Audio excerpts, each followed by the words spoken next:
Seems a bit quiet this morning.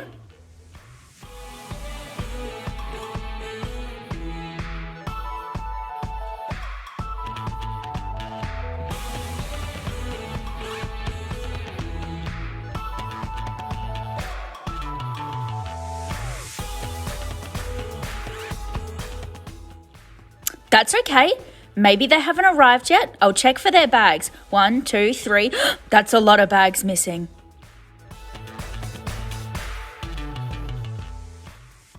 The drink bottles haven't been done. That's okay. We'll sit down and do the roll. Right. Here's my roll book. Everyone's on the carpet. And here we go. Good morning. There's no one here.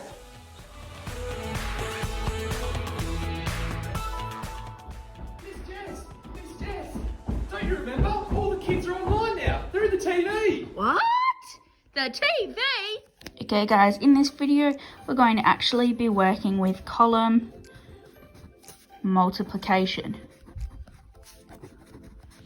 Now the only thing that you really need to know about column multiplication is that it works in columns. So if I was to have a graph book, I would have my squares drawn up like this, okay? And I would be putting units, then tens, then hundreds in this column. When we do column multiplication, it simply means that we work through our numbers.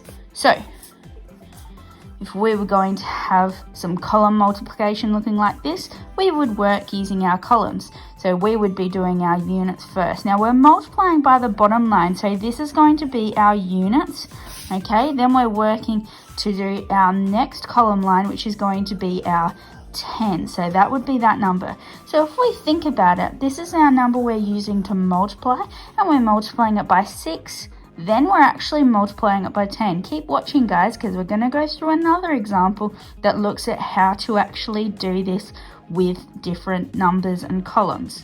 Okay guys, so this is an explanation on how to complete some column multiplication.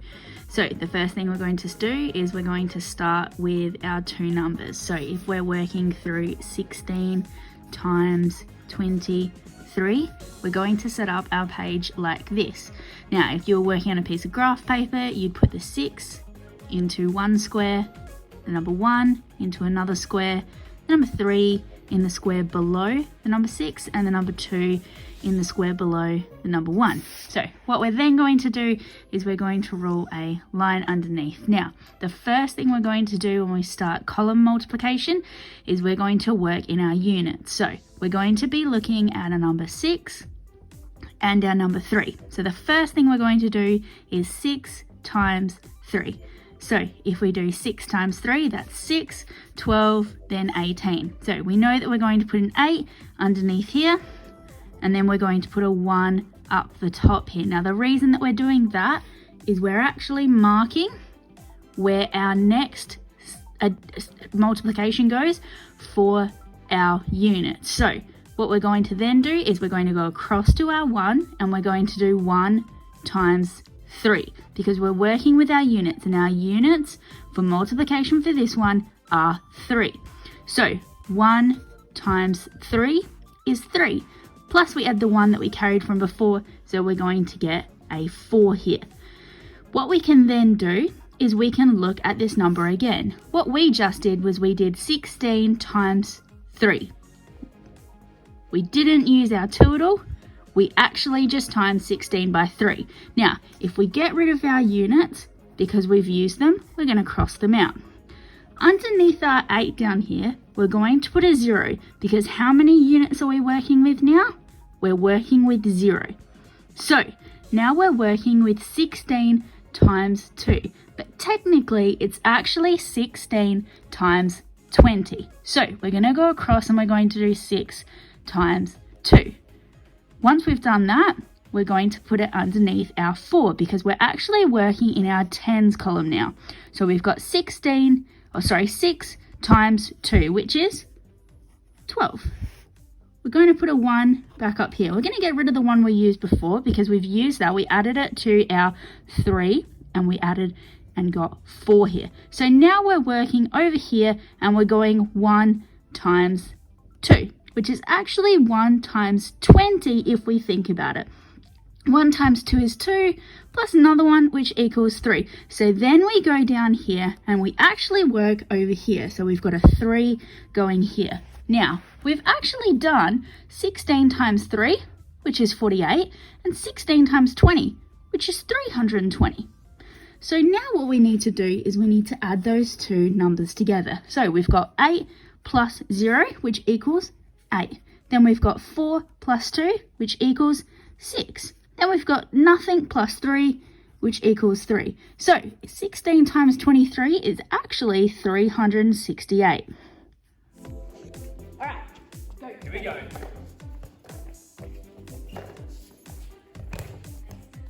Oh. Your point.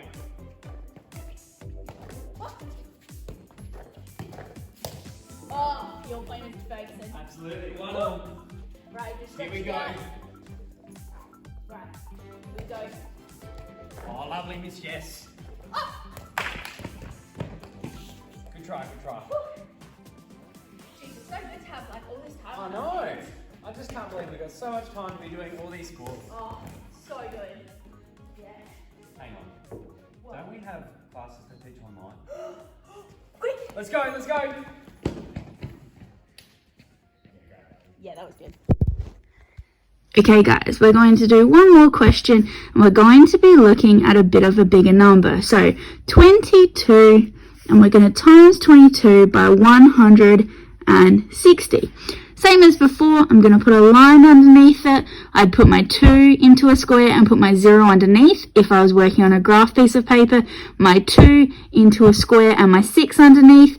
Nothing here, and then my 1 into a different square, making sure that if we are using graph paper, we've got all of our columns lined up.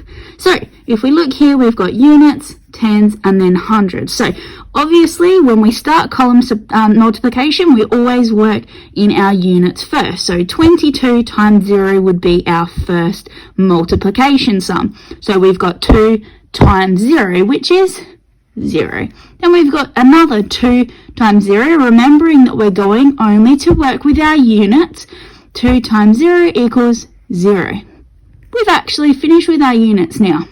So we're going to cross that out and we're going to put a 0 because we're not working in our unit multiplication section anymore. So now we've got 2 times 6 because we go across and we times it by our 10 along the bottom line. So 2 times 6 is 12. So I'm going to put a 2 there, making sure that I'm going up in my column, and I'm going to put a 1 to represent the number of tens that I'm now adding, which are technically actually hundreds now. So then I'm going to go 2 times 6, which again equals 12, making sure once I've added my 1, which I brought up, I'm going to make that 13. So now I've got 22 times 0, which was 0. Then I've got 22 times 6, which is 1,320. Now I'm going to cross this out because I've worked with my units and I've worked with my tens. So I'm going to put a 0 to represent the units that I've worked with, and I'm going to put a 0 to represent the tens that I've worked with. And I'm going to go all the way across to my hundreds. And you can see that that's going to be in my hundreds columns because the number we're using to multiply is in our hundreds column. So then I've got 2 times 1, which is 2. Noticing I'm putting it in my hundreds column. And then I've got 2 times 1, which equals again 2. And I'm going to put that in my thousands column. Now this is where it gets a little bit tricky because I'm going to add them all together. So I'm going to draw a line underneath and I'm going to go 0 plus 0 plus 0. So all of these numbers down here needed to be added. That's actually pretty easy, this sum, because that's all 0. Then I've got 0 plus 2 plus 0 again. So I'm going to have to add a 2 down here. Then I've got 3 plus 2, which is actually equal to 5. And I've got 1 plus 2, which is equal to 3. So then I'm going to put a comma there because that number is actually 3,520. Just to break that down again, I went 2 times 0, and that was my answer for 22 times 0. Then I did 22 times 6, which was 1,320. Then I did 22 times 100, which was 2,200.